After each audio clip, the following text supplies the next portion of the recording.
I have acquired or learned 10 languages in my life and currently speak 5 of them fluently. I specifically use the term acquired versus learned because there is a difference, and I will tell you all about how this concept applies to my languages at the end of this video. But first, the funky stuff. Let me tell you about my 10 languages using my 10 languages. Hello multilinguanaires! I hope you are doing well. My name is Tetsu, and on this channel I want to inspire you to make the best use of your languages in all aspects of your life, including friendships, love, career, family life, raising multilingual children, for which I have a separate channel, by the way. Links in the description. So today is the first time I'm uploading videos to this brand new channel, so I thought I should begin by telling you a little bit about myself, especially of the languages that I know. And to spice it up a bit, I'll do it in my 10 languages, starting with Mandarin Chinese. 那我小时候是在台湾长大的，我父亲是台湾人，母亲是日本人，所以我从小就跟我老爸讲中文，然后跟我妈妈讲日文。那我在台湾还有学到2种台湾的语言，第一个是台湾话，另外一个是客家话。其实这两种语言我都是只是听得懂，但是讲不太出来。我会说的都是非常基本的东西了。或者是脏话，人家是问我，你也要讲台语不？我最喜欢回答的就是我听有啦，但是不要讲啦。所以常常跟计程车司机我聊起来的时候，他们会跟我用台湾话，而我就用国语回答。你去哪位啊？我去台北转运站。你是日本人哟？我在台湾，我在台湾长大，但是我父亲是台湾人，母亲是日本人。恁囝真够水呢。谢谢。要不要他讲5种语言给你听？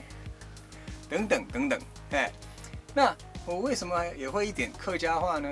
这是因为我父亲是客家人，所以我公公、婆婆、姑姑、叔叔他们都是讲客家话的，所以跟台湾话也是差不多，都是听得懂，但是讲不出多少。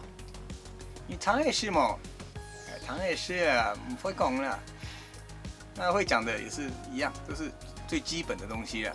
水泡吗？天光人会落水吗？会落水吗？很冷哦。很慢人等等啦。さて日本語に移りましょう。私は台湾で育ったにもかかわらず、日本語が話せるのは母と日本語で話す以外にも、日本語の漫画やテレビ番組、そういうビデオをいっぱい見てたからです。さらに毎年の夏休みは日本のおばあちゃんのところにも行かせてもらって、そこでも相当強化されました。これでもね、日本の学校や補習校などは一切通ったことはないです。で、日本語検定試験も一応1級は取らせていただきました。あざっす。As for my English, my parents sent me to an American elementary school in Taipei, so that's quite straightforward. But as a consequence, even though I grew up in Taiwan and speak fluent Mandarin and Japanese, I am unable to write Chinese characters with my own hands. But thankfully, I am able to read, so with the advent of word processors and computers, this handicap is no longer a problem at all, as I can now type anything I want in both Chinese and Japanese. Alors, on va changer au français. Après mon école primaire à Taïwan, à l'âge de 13 ans, mes parents m'ont envoyé étudier au Canada, dans la province du Québec. Donc, l'accent que vous entendez présentement. Je peux essayer d'imiter les Français de France, mais les Français me disent toujours « Là, vous l'avez pas du tout, là !» Et c'est vrai, je l'ai vraiment pas. Mais bon, pour finir avec l'histoire de mon français, suffit de dire que cette langue est devenue extrêmement importante dans ma vie par après, étant donné que toute ma famille a décidé de venir s'installer au Québec quelques années après mon arrivée. Bueno, ahora cambiamos al español. Después de mi secundaria, o prepa, como dicen los mexicanos, he tenido la oportunidad de visitar a un buen amigo canadiense que fue a estudiar en Ecuador. Así que, por la primera vez en mi vida, a los 18 años, decidí estudiar un idioma únicamente y nada más por interés. Me compré casetes, no CD, casetes con su librito de gramática y pasé horas y horas escuchándolos, comiendo, lavando los trastes en el gimnasio, durmiendo, y mis amigos se volvían locos cuando entraban en mi carro y oían, repeat after me, ¿dónde está la estación? Bueno, claro que no he aprendido todo mi español con casetes, pero seguramente me han dado bastante conocimientos para poder discutir de cosas sencillas con los ecuatorianos durante mi corta estancia. Y luego en Canadá hice muchos amigos latinos que me han enseñado muchas cosas importantes de la vida, y también he viajado mucho a otros países hispanohablantes como Cuba, República Dominicana, Perú, Costa Rica, España, etcétera, etcétera. Hasta que llegué a un nivel bastante alto para poder de vez en cuando tener trabajo voluntario o pagado como traductor o intérprete. Okay, sprechen wir ein bisschen auf Deutsch, ja? Fangen wir an. Nach meinem spanischen Erfolg, ich dachte, ich wäre ein Wunderkind der Sprache. Oder ich hätte ein besonderes Talent für Sprachen. Aber nein, Deutsch hat mir sehr schnell das Gegenteil bewiesen. Ich habe 2 Deutschkurse an der Universität genommen, aber ich habe fast alles vergessen. Allora, col mio orgoglio distrutto per il tedesco, pensavo di potermi riprendere con l'italiano, perché pensavo che sarebbe stato relativamente semplice, dato che già parlavo francese e spagnolo. Quindi ho seguito un corso di italiano, ma non è stato facile come avevo sperato. È certo che c'erano parole molto facili come mangiare, che è come manger in francese, o acqua, che è come agua in spagnolo. Ma ci sono anche molte parole di uso giornaliero che sono uniche all'italiano, come stanza o svegliare, che non possono essere indovinati dalle altre lingue che parlo. Quindi oggi non direi che parlo bene l'italiano. Finalmente o português, minha 10ª língua. Foi simplesmente aprendido viajando para Portugal e Brasil.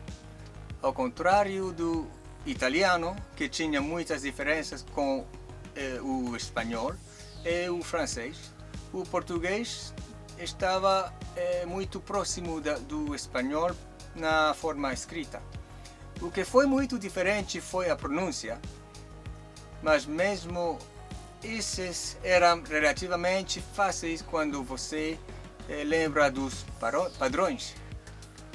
Mas nunca estudei português ativamente, portanto, claramente não está na categoria fluente da minha lista de idiomas. So there you go, you now know the stories to each of my 10 languages. Now, obviously I don't speak all of them fluently, as you've seen, and I admit I got some help from Google Translate for some items. So, I don't intend on talking about the specific levels of each of my languages here, but rather I want to come back to defining language acquisition versus language learning, which I had mentioned at the start of the video. Stephen Krashen, the world's top authority in language acquisition with his input hypothesis, famously defined language acquisition as the subconscious acceptance of knowledge. This can mostly be done through communication, which is basically the process for native language development. But Krashen also emphasizes reading or listening, that is, input, especially things that you like, which he calls free voluntary reading or listening.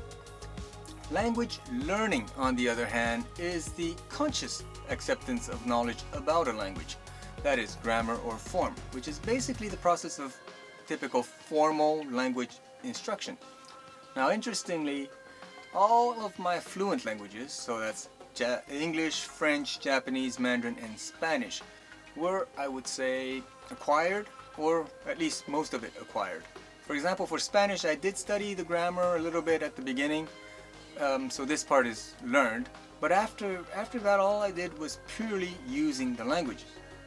A lot of voluntary reading, which is at the core of Krashen's input hypothesis, and a lot of communicating, or some may say partying.